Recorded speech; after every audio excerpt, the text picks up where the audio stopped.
Presumptive President-elect Rodrigo Duterte reiterates his plan to reinstate the death penalty and the strict imposition of a nationwide curfew. And Nunez tells us why.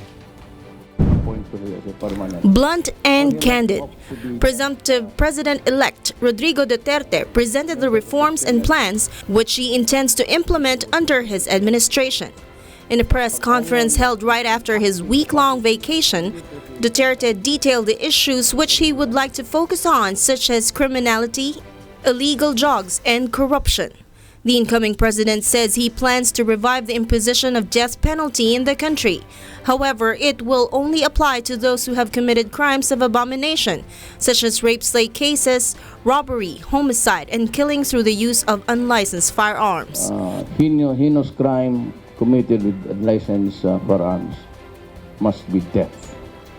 Rape plus death ang sa victim must be death penalty.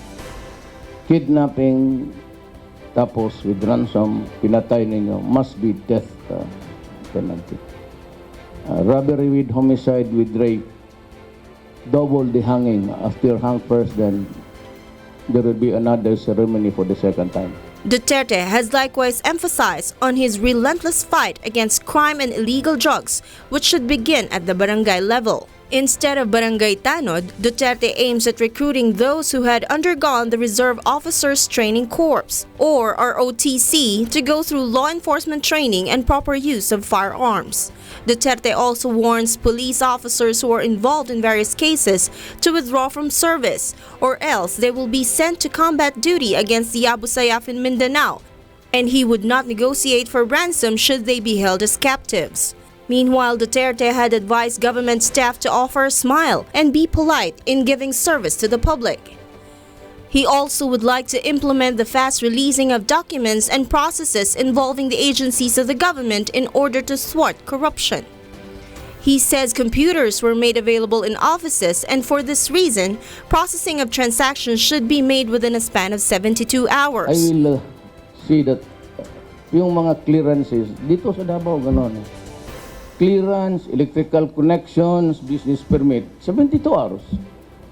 After 72 hours, you are no longer allowed to release the documents or papers.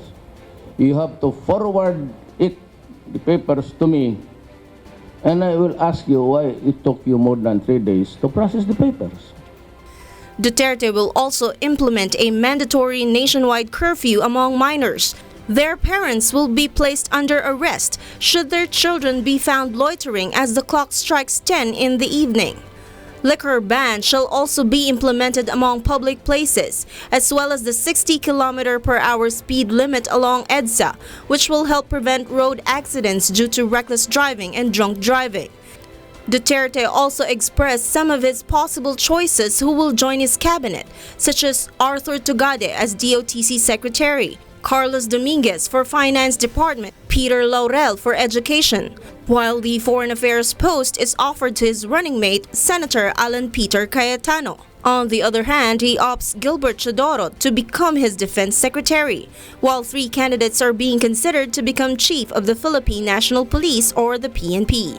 His legal counsel attorney Salvador Panelo will serve as the presidential spokesperson, while DOLE, DSWD, Agrarian Reform, and DNR will be offered to be handled by the Communist Party of the Philippines, or CPP, as part of the efforts in promoting peace talks. Duterte also reiterates the implementation of federalism in order to achieve lasting peace in Mindanao. Meanwhile, Duterte advises the lawmakers from the upper and lower house to be modest in dealing with executive officials who are being summoned in hearings.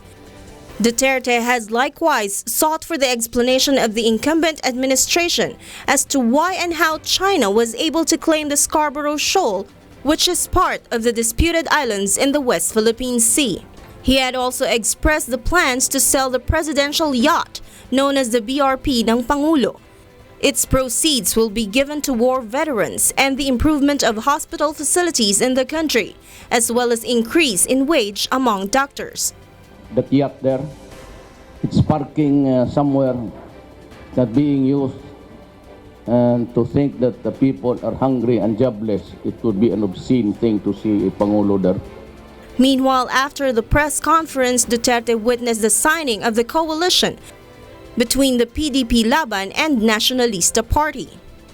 Duterte has also met with some diplomats who arrived in Davao City in his temporary office and a clubhouse in Matina. And Nunez reporting for Y News.